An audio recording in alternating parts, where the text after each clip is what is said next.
Hi everyone, I'm Stefanie from Zurich. I'm so excited to be teaching a portfolio class within this amazing project, the Exhale. Myself, I'm an opera singer by trade and a musical entrepreneur by choice, which brings me right into the portfolio. Portfolio means that we as artists can have a huge and varied career. We're already doing so many things that go way beyond our musical output and creativity. We are salespeople, we are advertising people, we do marketing for ourselves. There's like so many things that we already do.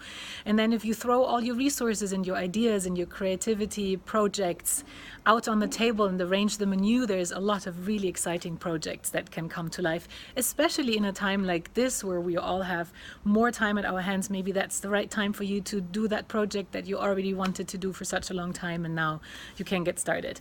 On that note, I'd be happy to meet you guys all in the class, in the workshop. It's going to be about the golden circle, about finding your why, how your why influences your vision and your mission, and how that eventually falls into your own portfolio, creating your very own way of life as a musician and what to do. If you have any questions beforehand, please email them to zen@the-exhale.com. And if you want to schedule some talk time to discuss some of your projects, get some idea or coachings, please get in touch with the Exhale on admin@the-exhale.com. I'm so excited to meet all of you guys, to hear about your projects, share my experiences, and give you that tiny little bit of insight that has been my career. Very much looking forward. Please take care, and I see you soon. Bye bye.